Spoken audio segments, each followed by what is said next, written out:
Assalamualaikum warahmatullahi wabarakatuh. Di sini saya akan memaparkan salah satu tugas mata kuliah yang telah diberikan oleh dosen Bapak Muhtar Abdul Qadir SEMM, yaitu tugas mata kuliah komputer bisnis.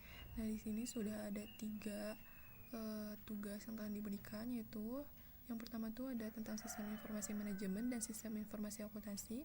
Yang kedua, penjelasan tentang saham, analisa teknikal dan fundamental. Yang ketiga, membuat akun di RTI, Stockbis, dan Nehots. Nah, yang pertama itu kita disuruh mencari artikel yang keywordnya kan sudah ditentukan. Nah, di sini juga ada beberapa link yang telah disediakan agar memudahkan kita untuk mencari artikel atau jurnalnya tersebut. Nah, di sini saya menggunakan Google Scholar atau bisa disebut dengan Google Cendekia.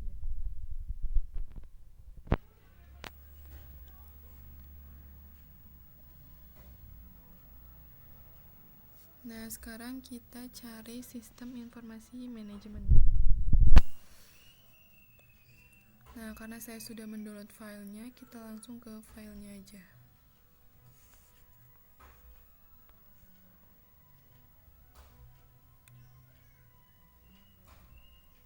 Nah, di sini ada sistem informasi manajemen keamanan informasi.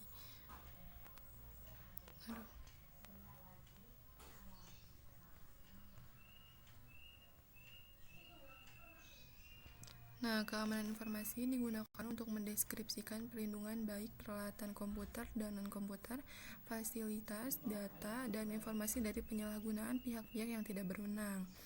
Adapun tujuan-tujuan dari keamanan informasi itu ada kerahasiaan, ketersediaan, integritas. Dan manajemen keamanan informasi itu tidak hanya diharapkan untuk menjaga sumber daya informasi aman, namun juga diharapkan untuk menjaga perusahaan tersebut agar tetap berfungsi setelah suatu bencana atau jebolnya sistem keamanan. Nah, ada strategi dalam ISM itu ada manajemen risiko adalah suatu dari dua strategi untuk mencapai keamanan informasi. Risiko dapat dikelola dengan cara mengendalikan atau menghilangkan risiko atau mengurangi dampaknya. Adapun ada juga yang kedua yaitu tolak ukur. Tolak ukur adalah tingkat keamanan yang disarankan dalam keadaan normal harus memberikan perlindungan yang cukup terhadap gangguan yang tidak terotorisasi. Ada juga ancaman-ancamannya itu ada ancaman internal dan eksternal. Ada risiko keamanan informasi itu ada 4 risiko. Yang pertama itu ancaman terhadap availability.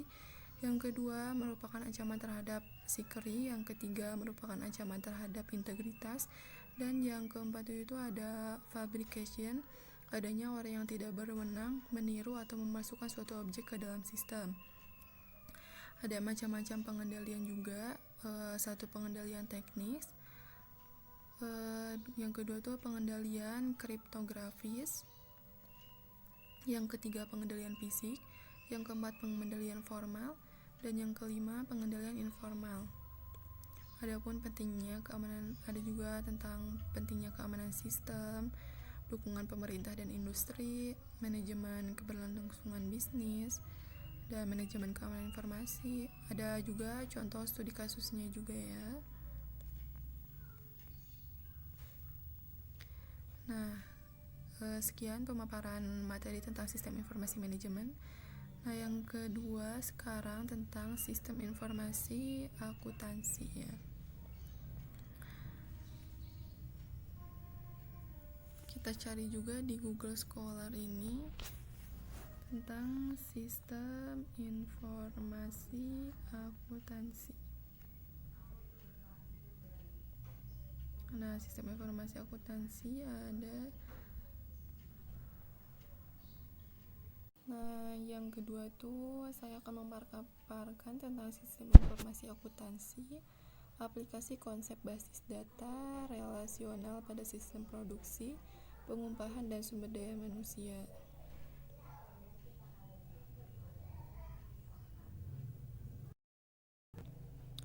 Nah, di sini ada siklus produksi adalah serangkaian aktivitas bisnis dan kegiatan pengolahan data yang berkaitan dengan proses pembuatan produk yang terjadi secara terus-menerus. Tujuan dari siklus produksi itu sendiri ada 6 tujuannya. Yang pertama itu semua produksi dan peroleh aktiva tetap diotorisasi dengan baik. Yang kedua, persediaan barang dalam proses aktiva tetap dijaga keamanannya. Yang ketiga, semua transaksi siklus produksi yang valid dan sah akan dicatat. Yang keempat, semua transaksi siklus produksi dicatat dengan akurat. Yang kelima, catatan yang akurat dipelihara dan dilindungi dari kehilangan. Dan yang terakhir, ada aktivitas siklus produksi dilakukan secara efisien dan efektif. Ada pengendalian siklus produksi. Ini ada aktivitas siklus produksi itu ada 4 aktivitas dasar dalam siklus produksi. Yang pertama itu ada desain produk, ada perencanaan penjadwalan, operasi produksi, dan yang terakhir ada akuntansi biaya.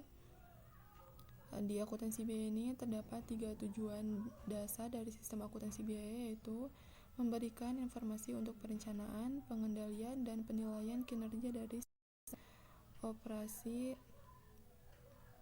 produksi. Yang kedua, memberikan data biaya yang akurat mengenai produk untuk digunakan dalam menetapkan harga serta keputusan besar bauran produk.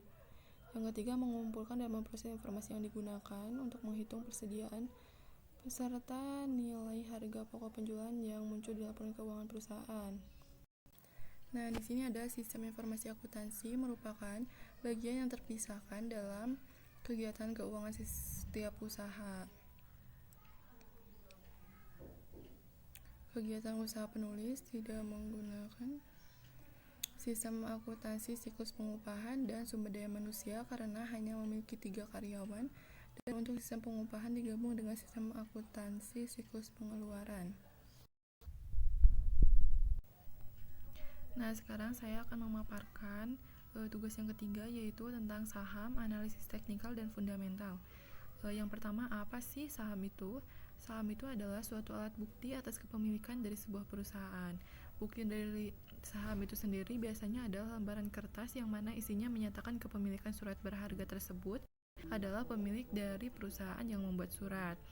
Nah, sekarang perbedaan analisis teknikal dan analisis fundamental. Analisis teknikal ialah analisa yang berdasarkan pada data-data mengenai harga historis yang terjadi pada pasar saham. Dalam penerapan analisa teknikal, prediksi untuk membeli atau menjual saham dilakukan dengan melihat grafik historik pergerakan saham. Nah, sedangkan analisa fundamental ialah analisa yang didasarkan dengan kondisi suatu perusahaan, kondisi ekonomi, dan industri terkait. Analisa fundamental pada umumnya menggunakan indikator-indikator perusahaan yang tertera melalui laporan keuangan perusahaan seperti price to earning ratio, ROE atau return of equity, dan lainnya. Nah, yang mempengaruhi naik turunnya saham itu ada 4. Yang pertama, aksi koperasi perusahaan. Yang kedua, faktor fluktuasi kurs rupiah. Yang ketiga, proyeksi kinerja perusahaan. Dan yang terakhir, dari tingkat bunga. Sedangkan istilah-istilah dalam saham itu ada HK. HK itu hajar kanan, merupakan strategi investor dalam membeli saham dengan masang harga tertinggi di kolom over supaya probabilitas mendapatkan saham yang diinginkan lebih besar. Nah, yang kedua itu ada haki. Haki itu hajar kiri, adalah strategi investor untuk memasang harga rendah pada kolom bid supaya segera mungkin terjual dengan harga rendah. Yang ketiga ada bearish, merupakan istilah yang digunakan untuk saham yang mengalami penurunan saham dalam beberapa saat. Nah, yang keempat itu ada bullish, adalah istilah yang dipakai oleh perusahaan untuk menyebut harga saham yang mengalami peningkatan dalam beberapa saat. Nah, sekarang apa sih bedanya nabung di bank dengan nabung saham atau investasi? Beberapa kelebihan menabung di bank itu: 1. Menabung di bank memberikan manfaat bunga bank. Yang kedua, keamanan uang lebih terjamin. Yang ketiga, mempermudah dengan adanya ATM. Yang keempat, risiko sangat kecil. Yang kelima, dilindungi oleh LPS atau lembaga penjamin simpanan. Nah, sedangkan kelebihan dari investasi di saham itu, yang pertama, pertumbuhan atau penambah nilai aset lebih cepat. Yang kedua, dana lebih aman karena diawasi oleh otoritas jasa keuangan. Yang ketiga, dana dikelola oleh pihak profesional atau badan lembaga resmi yang memiliki legalitas yang jelas. Yang keempat, dapat melawan inflasi. Yang kelima, dapat memenuhi kebutuhan kita di masa depan, misalnya untuk pendidikan anak atau dana pensiun.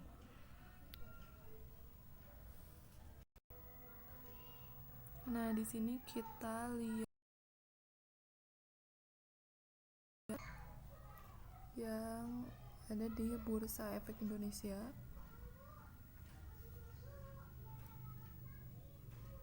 Di sini banyak banget saham yang ada. Tuh tidak dapat dijelaskan satu-satu dan tidak dapat disebutkan satu-satu. Ini ada AALI, ABA, ABDA, dan lainnya. Ada banyak banget kan saham.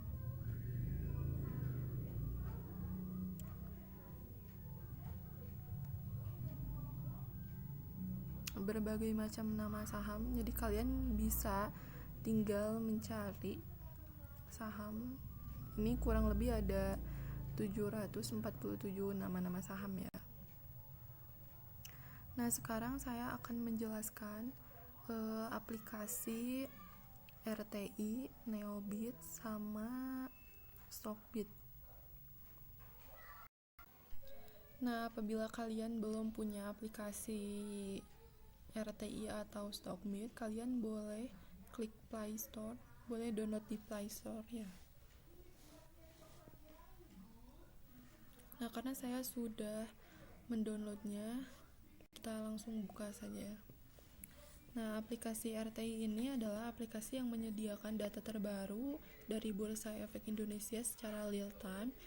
RTI Bisnis ini menjadi aplikasi paling favorit untuk dapat membantu para investor melakukan analisa fundamental secara karena fiturnya yang terbilang lengkap.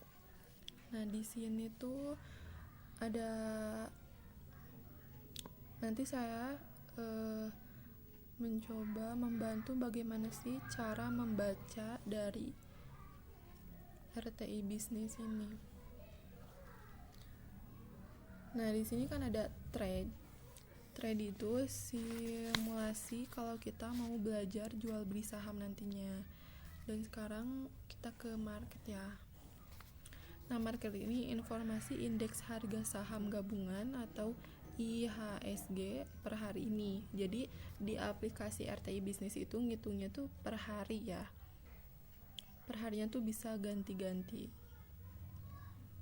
Ini juga kan indeksnya tuh 6.205,236 atau min 0,69%. Nah, di market ini ada open itu nilai IHGS pada awal jam bursa efek perdagangan. Nah, terus ada high itu nilai tertinggi yang terjadi di hari ini. Nah, terus ada low itu nilai terendah yang terjadi di hari ini juga. Up itu nilai terendah. Nah, terus ada juga volume itu jumlah lembar saham yang diperdagangkan di hari ini. Terus turnover itu total nilai transaksi yang terjadi hari ini. Frekuensi banyaknya transaksi jual beli saham yang terjadi hari ini. Up itu saham yang naik hari ini, down saham yang turun hari ini. Sedangkan unchanged itu saham yang gak berubah harganya dibandingkan dari data hari kemarin ya.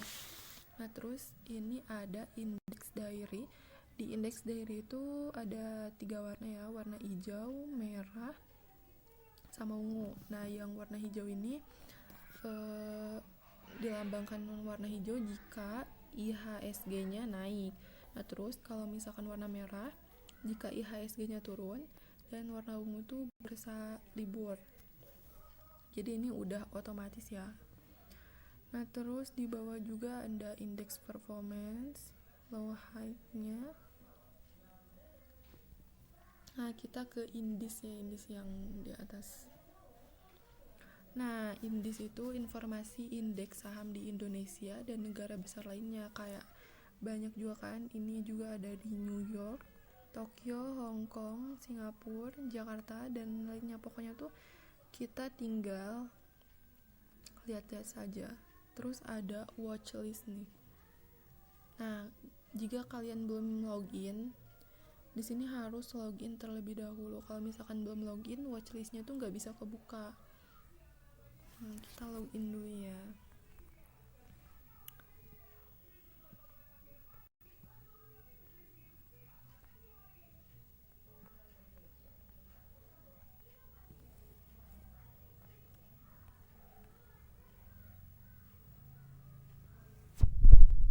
Passwordnya itu harus ada alfabet sama nomornya. Nah, kalau misalkan karena tadi aku udah login, jadi nggak perlu registrasi ulang. Kalau misalkan yang baru login itu ada harus registrasi terlebih dahulu. Nah, di watchlist ini kan kita bisa lihat-lihat nih.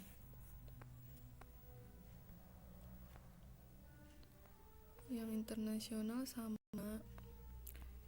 ini kayak banyak juga kan perusahaan-perusahaan Indonesia kayak Segmen Pensero, Astra Internasional, Telkom Indonesia, Unilever. Kalian bisa cari juga di sini.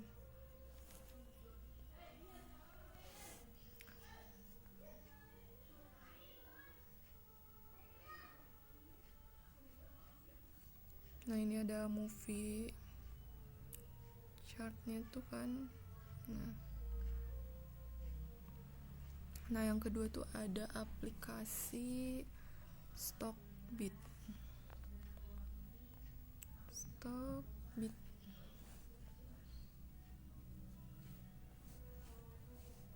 Nah, karena saya sudah downloadnya, jadi kita tinggal buka saja.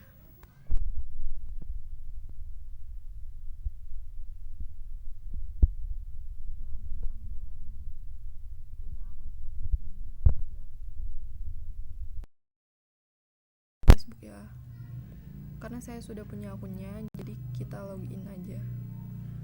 Kita masukkan email.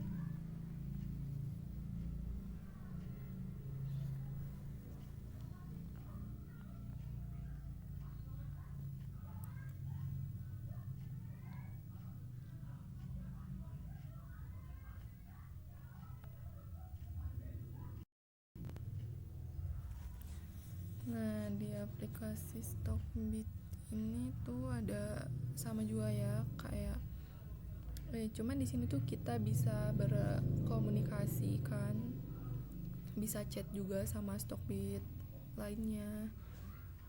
Terus ada portofolio. Nah, ini bisa kita cari yang trendingnya.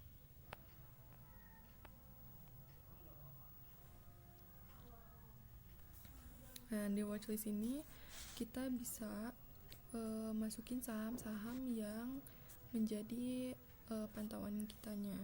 Tinggal di add aja kita masukin apa. Kayak ini misalkan ya, indeksnya. Nah, ini tinggal klik-klik aja. Nah,